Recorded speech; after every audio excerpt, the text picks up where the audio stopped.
Good morning students. कल की जो हमारी क्लास थी इलेक्ट्रोस्टैटिक्स का first chapters electric charge and field के जो आईआईटी मेंस में क्वेश्चंस आए थे प्रीवियस ईयर्स में, उसको हमने बताया था। ठीक है, आज हम आपको बताएंगे कि जो नीट के प्रीवियस ईयर्स के एग्ज़ाम में आया है उनके क्वेश्चंस बताएंगे। और जो टॉपिक अभी चल रहा था, जो चैप्टर्स हमारा चल रहा है इलेक्ट्रोस्टैटिक्स का फर्स्ट पार्ट, तो आईआईटी मेंस और नीट का सिलेबस एनसीईआरटी है, सेम है। तो जो कल हमको कुछ क्वेश्चंस मिले थे मेंस में, उसी से सिमिलर्स या वही क्वेश्चंस आपको नीट में भी मिलेंगे। ठीक है ना? ठीक है, तो आइए शुरू करते हैं। जो नीट में आए हुए क्वेश्चंस हैं इलेक्ट्रोस्टैटिक्स के फर्स्ट चैप्टर्स का। क्लियर है? आइए देखते हैं। First questions, the electric field in a certain region is acting radially outward and is given by E is equal to A into R. A charge contained in a sphere of radius A, center at origin of the field will be given by. तो इसमें क्या पूछा है? तो इसमें पूछा आपको ए charge certain in A sphere radius at the centre, तो वो क्या होगा? ठीक है। और इलेक्ट्रिक फील्ड जो है आपका वो है E is equal to A into R, और कैसा है? Radially outward. ठीक है, तो एक इलेक्ट्रिक फील्ड है रेडियली आउटवर्ड। ओके, तो उसमें एक स्फीयर है, इलेक्ट्रिक फील्ड में एक स्फीयर बना रहा है, उसका सेंटर है O या कोई सेंटर सपोज कर लो, तो उस सेंटर्स पर चार्ज क्या होगा?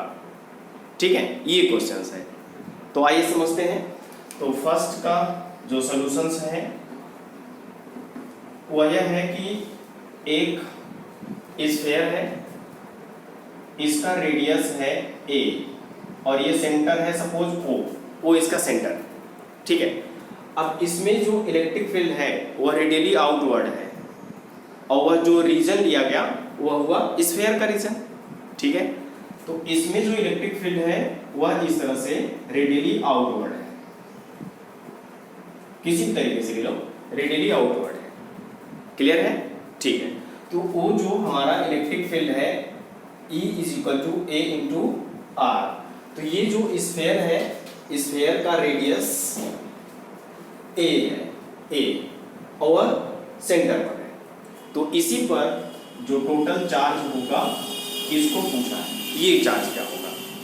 तो इस पॉइंट पर जो चार्ज है वह एक सरफेस में है, वो भी गॉसियन सरफेस यानी स्फीयर का सरफेस, तो इसकी वजह से जो फ्लक्स बनेगा वह क्या बनेगा? Q अपॉन एप्सिलॉन नॉट बनेगा ना।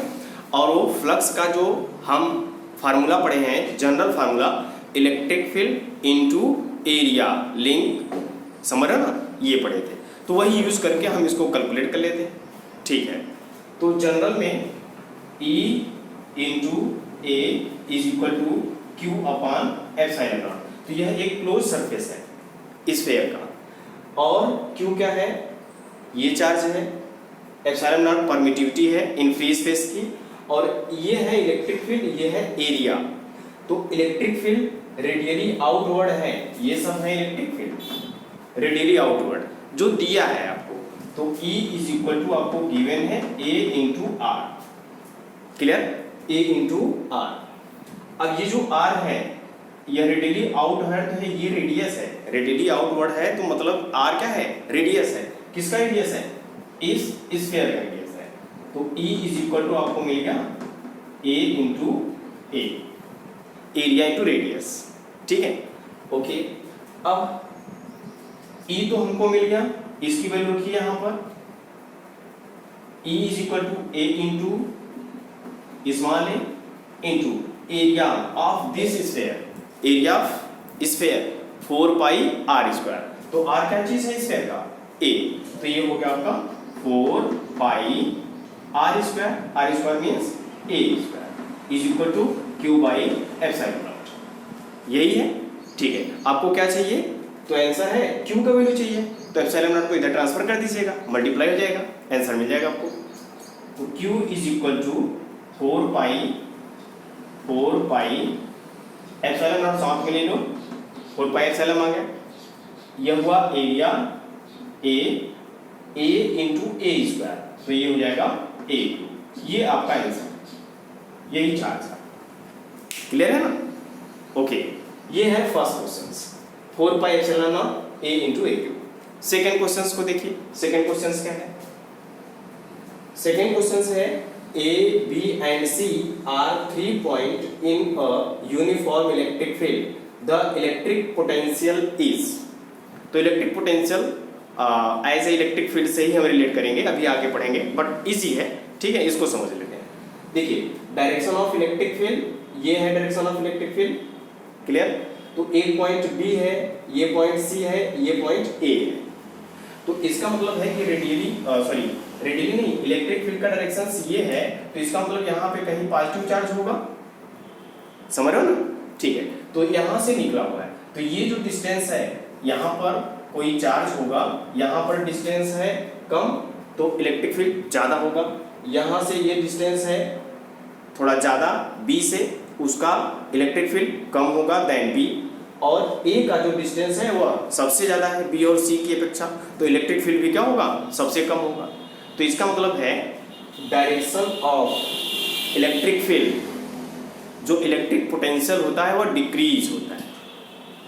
अब यहाँ पर सबसे ज़्यादा होगा, यहाँ पर उससे कम होगा, यहाँ पर B और C से कम होगा A पर। यही है direction of electric field, the potential decrease, ठीक है, ये होता है। तो सेकेंड का आंसर है इन direction of electric field the electric potential decrease, ठीक है, ये होगा। तो इलेक्ट्रिक पोटेंशियल B का क्या होगा? मोर होगा, C का कम होगा उससे, और A का सबसे कम। ये है आंसर, समझ रहे हो ना? ठीक है, तो ये दो क्वेश्चंस, और इन क्वेश्चंस को भी नोट कर लीजिएगा। थर्ड क्वेश्चंस पर आते हैं। थर्ड क्वेश्चंस को देखिए,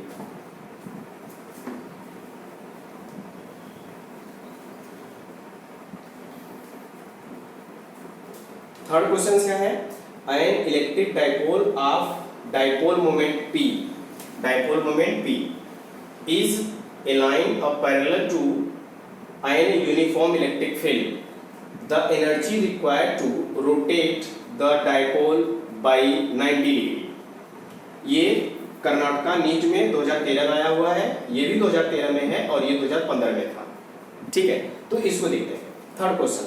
तो ion electric dipole moment P है, और वह पैरेलल है किसके? यूनिफॉर्म इलेक्ट्रिक फील्ड के। ये है यूनिफॉर्म इलेक्ट्रिक फील्ड, ठीक, ये इसका डायरेक्शन है।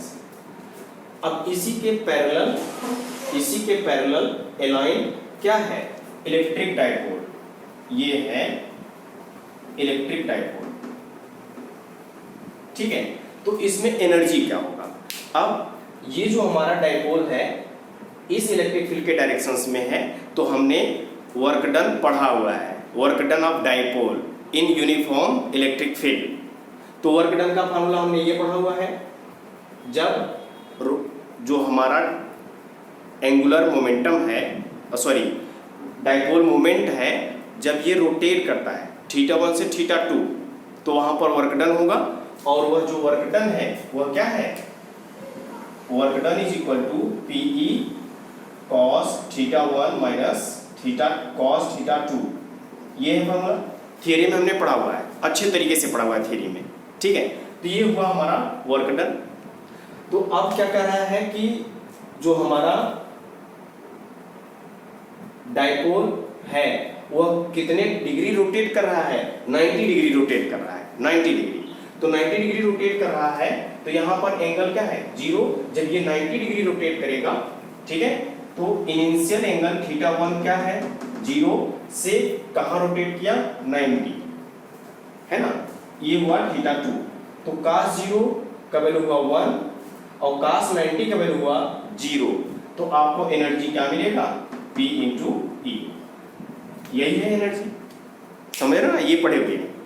तो required energy rotate 90 degree, this is the required energy.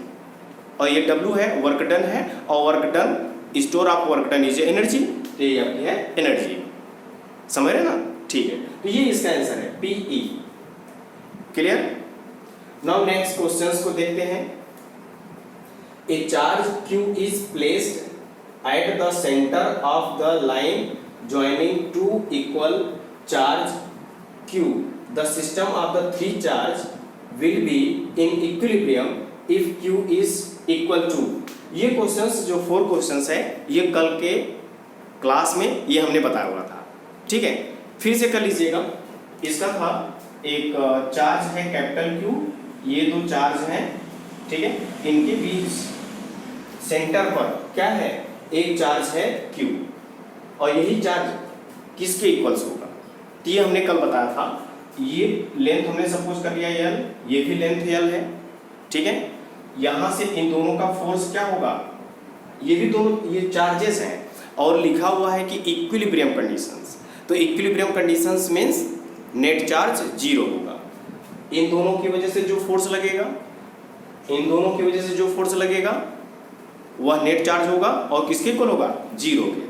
तो इसको करते हैं force between Q and small q, तो 1/4 pi epsilon naught Q1 Q2 upon R square means L square, ये है, प्लस इन दोनों के बीच का force 1/4 pi epsilon naught Q1 and Q2 upon R square means L plus L, total length हो जाएगा 2L, और उसका हो जाएगा होल स्क्वायर, और यह नेट फोर्स 0, ठीक है। तो यहाँ पे ये टोटल टर्म्स जो होगा हमारा Q/4 pi epsilon not L square, Q/4 pi epsilon not L square, दोनों में होगा, हम कॉमन ले लेंगे, ठीक है। ये Q है, तो Q/4 pi epsilon not L square common हुआ, तो यहाँ पे क्या बचा, स्मॉल q प्लस, तो यहाँ पे क्या बचेगा, Q एक बचेगा, एक Q बचेगा, ठीक है, और L स्क्वायर कॉमन ले लियो, तो यहाँ पे 2 का स्क्वायर 4 बचेगा, और ये क्या हो गया 0। तो ये टोटल टर्म इस साइड ट्रांसफर करोगे तो 0 हो जाएगा, तो यहाँ से मिलेगा Q = -Q/4, ठीक है। ये Q है। तो ये पूछा है the charge will be in equilibrium if Q is equal to -Q/4, ठीक है। ये आंसर है इसका। ये था आपका 4th क्वेश्चन। 5वें पर आते हैं। 5वां देखिए क्या है, ए charge Q is enclosed by a Gaussian surface or spherical surface है of radius r. If the radius is doubled, the outward electric flux will be, ठीक है। तो इलेक्ट्रिक फील्ड लाइंस अगर किसी पॉइंट चार्ज से ओरिजिनेट होती हैं, वो कहाँ तक जाती हैं, तो आंसर है इनफाइनाइट तक जाती हैं, इनफाइनाइट तक, ठीक है। तो ये हमारे पास 1 सेकेंड देखिए, ये पॉइंट चार्ज है,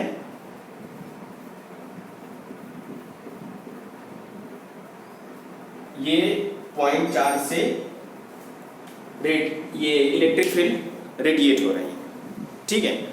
यहां पर एक स्फीयर बना दो, तो कितने लिंक हुए, तो आंसर है 1 2 3 4, जितने हैं सभी लिंक हो गए इतने रेडियस में, सपोज r रेडियस में, और अगर इसका रेडियस डबल कर दिया जाए तो ये बन जाएगा। तो बताइए अब क्या इसका फ्लक्स चेंज हुआ, आंसर है नहीं, चेंज नहीं हुआ। तो आंसर है गॉसियन सरफेस हो या कोई क्लोज सरफेस हो सिमेट्रिकली, वह जो इलेक्ट्रिक फ्लक्स बनाएगा वह रेडियस या डिस्टेंस पर डिपेंड नहीं करता।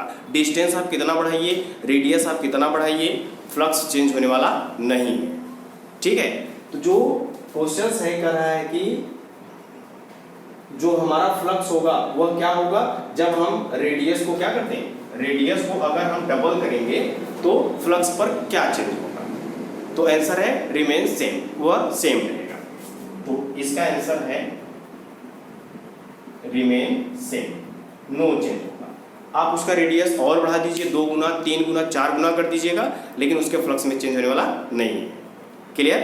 ये है आपका 5th क्वेश्चन, ठीक है, इसको कर लीजिएगा। ओके, नेक्स्ट क्वेश्चन देखिए। नेक्स्ट क्वेश्चन है 2 ions each carrying a charge Q are separated a distance D। ठीक है, 2 चार्ज हैं आपके,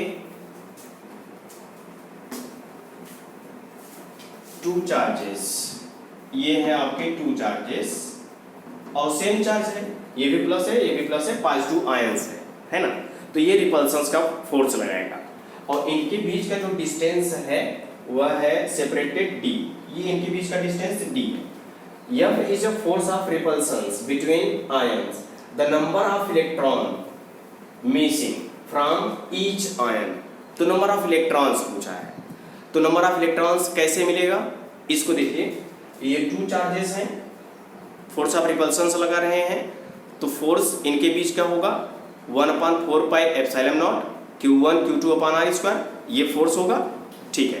तो इस फोर्स से आपको Q की वैल्यू मिल जाएगी, Q मिलेगा और वहां से Q इज इक्वल टू हम जानते हैं NE, number of electrons and charge of electrons, वही हमको कैलकुलेट करना है, इजी है।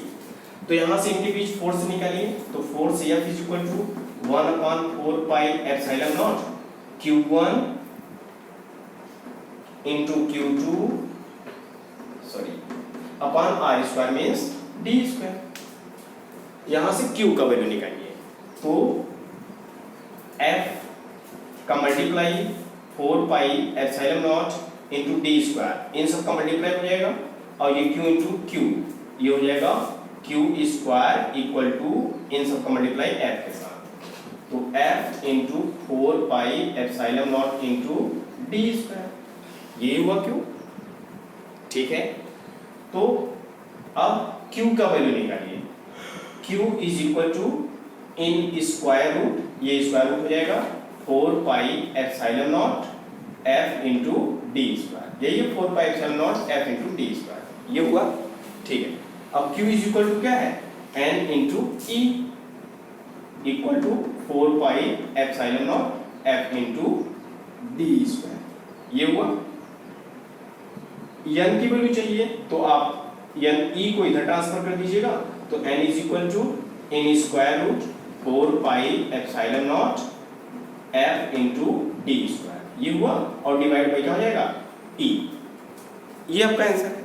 अगर E को स्क्वायर रूट में लिखना है तो अंडर रूट में अगर आप E को लिखोगे तो E स्क्वायर लिखोगे, इन स्क्वायर रूट ये लिखोगे, तो N is equal to in square root 4 pi epsilon not F into D square upon E square, ये है आंसर आपका, ठीक है।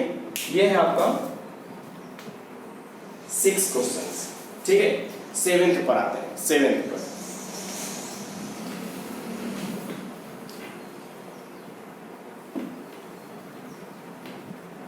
देखिए 7th question, a square surface side L, एक स्क्वायर सरफेस है जिसका साइड है L, ठीक है। Plane of paper is placed in the uniform electric field acting along the same plane at an angle theta with the horizontal side of the square।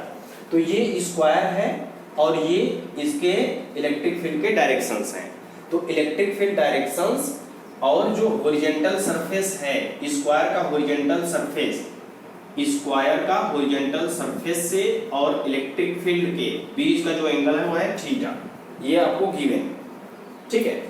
With the horizontal side of the square the electric flux link with the surface, तो उस surface से जो electric flux होगा क्या होगा। अब electric flux का आप फार्मूला याद करिए, EDS cos theta, EDS cos theta, ठीक है। अब यहाँ पर थीटा क्या है, यही थीटा है, ये जो थीटा है इसको याद करिए, कौन सा थीटा है, इलेक्ट्रिक फील्ड और एरिया वेक्टर्स के डायरेक्शंस का, समझे ना। तो ये हमारा हुआ सपोज पेपर, ठीक है, ये हमारा है स्क्वायर पेपर, स्क्वायर पेपर है याद रखिएगा, और ये स्क्वायर पेपर पर ये इलेक्ट्रिक फील्ड के डायरेक्शंस हैं, तो angle between electric field and area vector, तो ये सरफेस का एरिया वेक्टर का डायरेक्शन किधर होगा, ये होगा, तो ये रहा, समझ रहे हो ना। और ये इलेक्ट्रिक फील्ड का डायरेक्शन। अब बताइए इलेक्ट्रिक फील्ड और एरिया वेक्टर का जो डायरेक्शन है वह एक दूसरे पर परपेंडिकुलर है, तो थीटा बताइए क्या होगा, 90 डिग्री। ठीक है, तो अब यहाँ पर आप रखो cos 90 का वैल्यू 0, तो जो फ्लक्स होगा वो क्या होगा, 0। ये है आपका क्वेश्चन नंबर 7 का आंसर। क्लियर, ठीक है। और ये आपका आया हुआ है 2010 में। अब सेम क्वेश्चंस यही है, सेम क्वेश्चंस जो 8वां क्वेश्चंस है और वह 2006 में आया हुआ है। और कैसा है, यह स्क्वायर साइड ही है जिसका लेंथ L ही है और ये इलेक्ट्रिक फील्ड के डायरेक्शंस हैं। तो बताइए फ्लक्स क्या होगा, तो यहाँ पर भी वही phi ds cos थीटा। अब थीटा की वैल्यू बताइए, यही आपका प्लेन ऑफ पेपर, ये आपका इलेक्ट्रिक फील्ड का डायरेक्शंस इस प्लेन पर। अब एरिया वेक्टर्स ये एंगल 90 डिग्री, तो फ्लक्स क्या होगा, 0। तो इसमें भी आपका ये फ्लक्स हुआ 0। ठीक है, theta is equal to 90 degree, theta is equal to 90 degree. ये है, ये 2010 में आया हुआ था और ये 2006 में आया हुआ। ठीक है, और कुछ क्वेश्चंस हैं हम उनको देखते हैं। ठीक है, इसको नोट कर लीजिएगा। ठीक है स्टूडेंट्स, अभी तक हमने 8 क्वेश्चंस किया है। 9वां क्वेश्चन इस तरह से है, 9th क्वेश्चंस। ये देखिए, पॉइंट चार्ज है Q1, पॉइंट चार्ज है Q2। अब बताइए, फिगर को देखिए, ध्यान से फिगर को देखिएगा। ठीक है, और बताइए Q1 और Q2 कौन से चार्ज हैं, Q1 पॉजिटिव है या Q2 पॉजिटिव है, क्या है, पॉजिटिव निगेटिव, निगेटिव पॉजिटिव, किस तरह से, ये आपको बताना है। ठीक है, फिगर पे देखिए, ये फिगर है। हमने Q1 और Q2 को दोनों को हमने सपोज किया ये कैसे हैं, दोनों निगेटिव चार्ज हैं। अब निगेटिव चार्ज क्यों है, देखिए पॉइंट Q1 पर सभी इलेक्ट्रिक फील्ड लाइंस एलिमिनेट हो रही हैं, वहाँ पे समाप्त हो जा रही है, और कहीं से आई हुई है, तो आती कहाँ से हैं, पॉजिटिव से ओरिजिनेट होती हैं और निगेटिव पे एलिमिनेट हो जाती हैं, ये था। और ये भी कहीं पॉजिटिव से आ रही है और Q2 पर एलिमिनेट हो जा रही है। तो दोनों चार्जेस कैसे हुए, सेम, और कौन सा, निगेटिव चार्ज। तो 9th का है सेम चार्ज, और दोनों सेम चार्ज कैसे हुए, निगेटिव चार्ज। ठीक है ना, ओके। 10th क्वेश्चन देखिए, an electric dipole of moment P is placed in the position of stable equilibrium in uniform electric dipole electric field of intensity E. This is rotate an angle theta from the initial position. Initial position से theta rotate कराया जा रहा है। The potential energy of the electric dipole in final positions.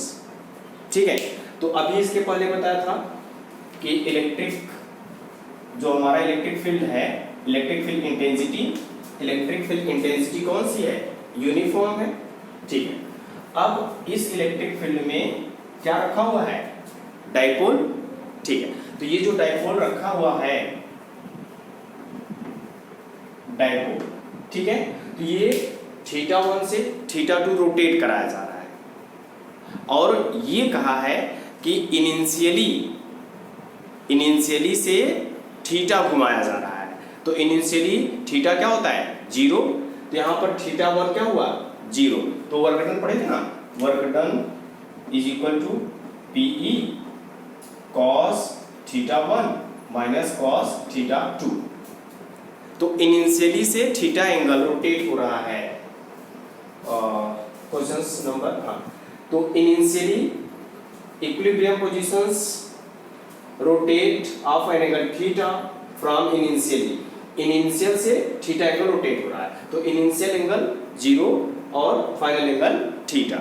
तो cos 0 1 ये theta, तो work done आपको क्या मिला PE 1 माइनस cos थीटा। अब ये वर्कडन हुआ, तो अब वर्कडन ही क्या होती है पोटेंशियल एनर्जी, तो ये वर्कडन जो स्टोर है उस डाइपोल में, ठीक है, वो उसकी पोटेंशियल एनर्जी हो जाएगी। तो पोटेंशियल एनर्जी क्या हुआ, potential energy equal to PE 1 minus cos theta, ये इसका आंसर है, ठीक है। नाउ नेक्स्ट क्वेश्चंस, ये देखिए, ये जो 11th क्वेश्चंस है ये अभी हमने पहले किया, ठीक है, फिर से आया, इंपॉर्टेंट इसलिए आया है। देखिए, a charge Q is placed between two equal charges capital Q, ठीक है, then the value of Q क्या था -q/4। ये क्वेश्चंस 3 बार हम कर चुके हैं, मेंस में भी किए थे, नीट में भी हो गया 2 बार, ये इसका आंसर है। 12th क्वेश्चन देखिए, a point charge plus Q is placed at the center of Q of side L, the electric flux emerging from the Q, ये भी वही है, Q है, अभी तो इसके पहले हमने साइड पढ़ा था, ये अब साइड दे दिया यार, तो बताइए क्या फ्लक्स होगा इसका, वही फ्लक्स होगा phi is equal to Q upon epsilon, यही इसका आंसर है। चाहे क्यूब का लेंथ L हो जाए, 2a हो जाए, 3a हो जाए, है ना, तो ये जो फ्लक्स होगा वह Q अपॉन एप्सिलॉन नॉट होगा। क्लियर है ना, ओके।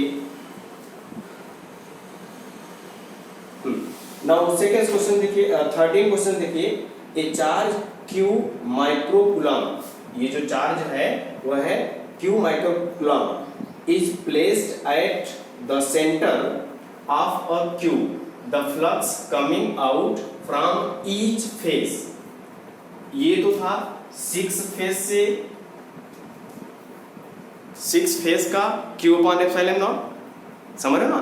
तो एक फेस के लिए यहाँ कहा है कि एक फेस के लिए क्या होगा, एक फेस के लिए, तो एक फेस के लिए जो आपका फ्लक्स होगा वह क्या है Q अपॉन एप्सिलॉन नॉट, ये है एक फेस के लिए। ये भी क्वेश्चंस कल के दिन में हमने किया, ठीक है। अब ये अब उसके बाद कहा है कि जो चार्ज है वह Q कूलम है, जो क्यूब के यहाँ सेंटर में है जो चार्ज है वह है Q माइक्रोकूलम,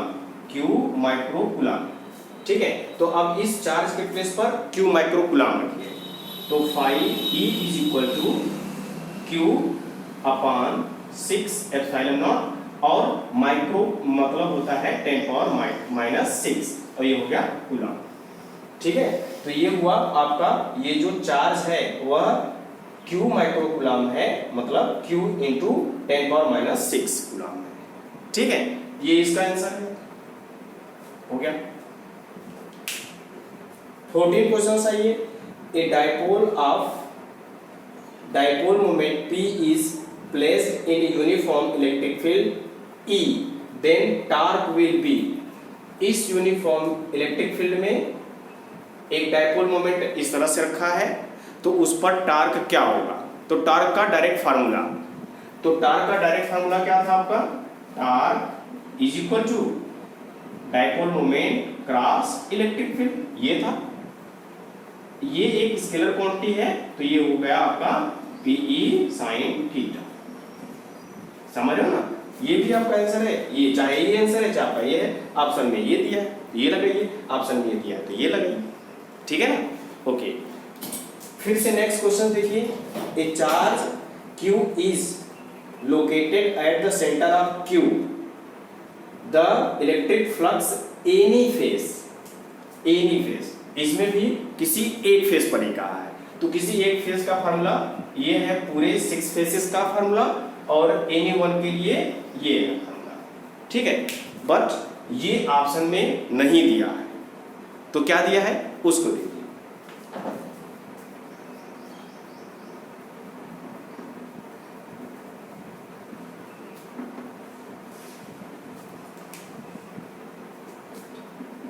ये क्वेश्चन नंबर 15।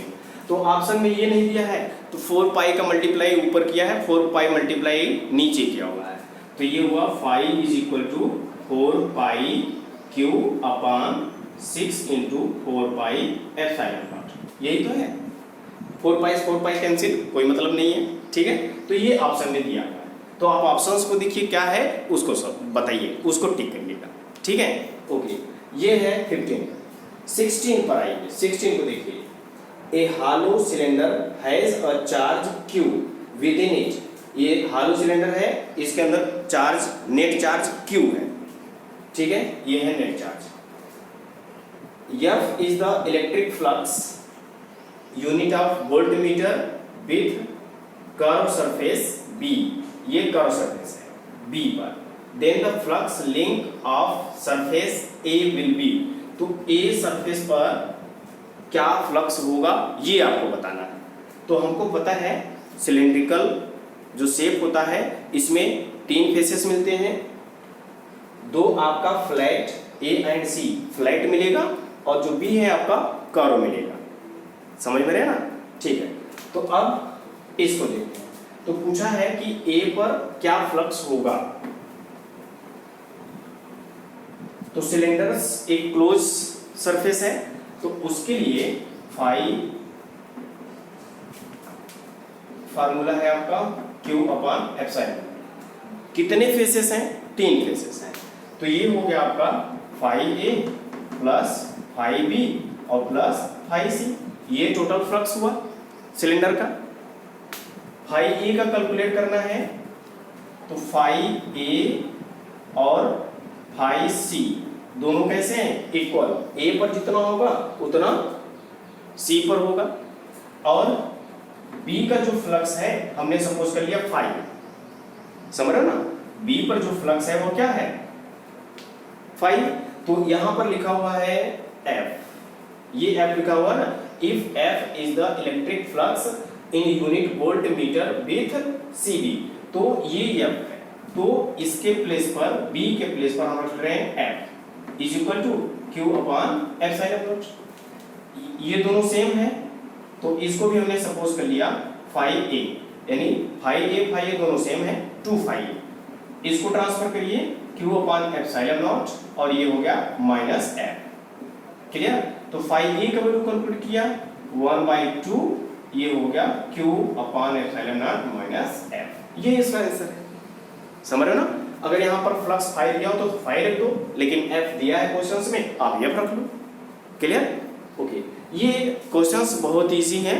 आप अगर थियरी और फार्मूले अच्छे से पढ़े हो आसानी से कर लोगे। नीट और जेईई मेंस आपको इसी क्लास के दौरान हो जाएगा, बट आपको क्वेश्चंस को प्रैक्टिस करना पड़ेगा, ठीक है। ओके, ये नाउ नेक्स्ट क्वेश्चन देखिए। What is the flux through a cube of side A if a point charge Q is at one of its corner। ठीक है, तो what is the flux through a cube. एक cube है, ये cube है। ये questions कई बार आया है, अभी अभी हाल में ही आया था ये क्वेश्चंस, ठीक है, इसको याद रखिएगा। तो what is the flux through a cube of side a point charge Q is at one of its corner. Cube के किसी एक कॉर्नर पर, यहां पर क्यूब के किसी एक कॉर्नर पर अगर पॉइंट चार्ज है, ठीक है, तो वहां पर इलेक्ट्रिक फ्लक्स क्या होगा। अब इसके पहले तो हमने पढ़ा था, कोई भी हमारा क्यूब होगा जिसका साइड A होगा, L होगा, कोई भी होगा, इसके सेंटर में पॉइंट चार्ज होगा, तो इसका फ्लक्स क्या होगा? Q/ε0 ये होगा, ठीक है। ये क्यूब में था, एक क्यूब के सेंटर में। अब इस क्यूब के किसी एक पॉइंट पर, एक कॉर्नर पर अगर पॉइंट चार्ज है तो कितना उसका फ्लक्स होगा, तो इसको समझिए, ठीक है। तो ये हमारे पास एक क्यूब है ना, तो इस क्यूब के पास इतने ऐसे क्यूब किस तरह से रखे जाएं कि ये जो चार्ज जो है वो सेंटर पर आ जाए, ठीक है। यही ध्यान रखना है कि ये जो हमारा क्यूब है, एक क्यूब अपने माइंड में रखो और उसके एक कॉर्नर पर चार्ज रखो और उसके चारों तरफ ऐसे कितने आपको क्यूब रखने होंगे जो वह चार्ज जो होगा वह इस तरह से सेंटर पर आ जाए, ठीक है। तो सपोज आप इमेजिन कर लीजिएगा इसको, ये 3D फिगर है बट थोड़ा सा प्रयास करिए समझने का, मैं बताता हूँ। सपोज ये आपका एक क्यूब है और पॉइंट चार्ज यहाँ पर रखा हुआ है, यहाँ पर, ठीक है। तो पॉइंट चार्ज यहाँ पर रख दो, ठीक है। तो एक क्यूब यहाँ पर है, एक क्यूब, ये देखिए ये क्यूब है, तो ये क्यूब यहाँ पर रख दिया। तो अब इसके किसी एक कॉर्नर पर रख दो, ठीक है। तो एक क्यूब यहाँ पर रखा, फिर दूसरा क्यूब यहाँ पर रखेंगे, ठीक है। फिर एक क्यूब यहाँ रखेंगे, एक क्यूब यहाँ रखेंगे, तो चार तो आपको ऐसे हो गए, ऐसे ये चार क्यूब हो गए। ये नीचे से इस कॉर्नर पर चार्ज रखा हुआ है, तो ये क्यूब है, एक क्यूब और इसके साइड रखो, एक क्यूब और इसके साइड रखो, यहाँ पर रखो, तो चार ऐसे हो गए, ठीक है। अब ऊपर से भी चार्ज रखो, ऊपर से भी एक क्यूब इसके ऊपर, हर चार के ऊपर एक ही क्यूब और रखो, तो इसके ऊपर एक एक क्यूब और रखो, ठीक है। तो अब देखेंगे एक क्यूब बन जाएगा, बड़ा सा क्यूब। अब देखेंगे जो पॉइंट चार्ज होगा वो सेंटर पर आ गया, सेंटर पर आ गया, यहां से ए मीटर, यहां से ए मीटर, यहां से ए मीटर, यहां से हर एक चारों तरफ से ए मीटर के उसके सेंटर में आ गया, ठीक है। तो कितने आपको क्यूब की जरूरत हुई? 8। तो इसका जो फ्लक्स होगा वह हो जाएगा Q/8 एप्सिलॉन, ये इसका आंसर है। और ये 2-3 बार आ गया, और ये आपका 2012 में भी आया था, 2000 में भी आया था, ठीक है। ये क्वेश्चन अभी शायद जो एग्जाम हुआ है उसमें भी आया था, नीट के एग्जाम, समझ रहे हो ना, ये हुआ। तो ये कुछ न्यूमेरिकल्स थे, और भी कुछ न्यूमेरिकल्स थे आपके, 1 second.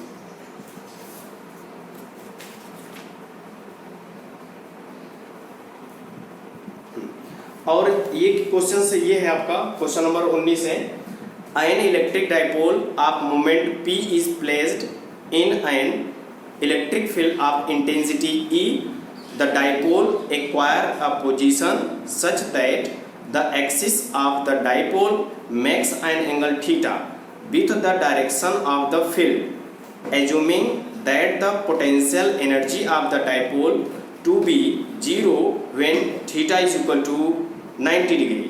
The torque and the potential energy of the dipole will respectively will be. तो ये होगा आपका। तो यहाँ पर आपको टार्क पूछा है, तो टार्क का फॉर्मूला तो आपको पता है ना, टार्क अभी बताएं, PE sin थीटा होगा, ठीक है। और कहा है कि theta is equal to 90 degree पर शुरू हुआ है जो हमारा ये इलेक्ट्रिक फील्ड है और ये जो डाइपोल है, ठीक है। तो इलेक्ट्रिक फील्ड में ये जो डाइपोल है इक्विलिब्रियम है, एट 90 डिग्री पर इक्विलिब्रियम में, समझ रहे हो ना। तो अब यहाँ पर रखोगे cos 90 पर इक्विलिब्रियम है, यानी θ1 90 डिग्री जो है वह θ1 है, ठीक है। अब θ1 पर इक्विलिब्रियम है, जब ये रोटेट करेगा एंगल थीटा रोटेट करेगा तो ये हो जाएगा थीटा, तो ये cos 90 हो जाएगा आपका 0, और आपका जो पोटेंशियल एनर्जी होगा वो आपका होगा -PE cos थीटा। ये है आपका फॉर्मूला टार्क और पोटेंशियल एनर्जी का, ठीक है। तो ये थे जेईई मेंस और नीट के बहुत इंपॉर्टेंट प्रॉब्लम्स जो आपको एग्जाम में मेंस में भी आ गए हैं, नीट में भी आ गए हैं, बहुत इंपॉर्टेंट है, जो आपको पूरे थियरी के दौरान और पूरे जो हमने फार्मूला ड्राइव करवाया था उससे बाहर कहीं नहीं है। तो अगर आप IIT मेंस और नीट क्लियर करना चाहते हैं, आपका इसी क्लास से हो जाएगा, बट थोड़ा सा आपका न्यूमेरिकल्स पे प्रैक्टिस करना पड़ेगा, ठीक है, अलग से। तो इतने न्यूमेरिकल्स हमने बता दिए जो आए थे। तो इस तरह से हर एक चैप्टर्स के लास्ट में मैं बताता जाऊंगा आपको इस तरह से, ठीक है। तो आज के लिए बस इतना ही, थैंक यू।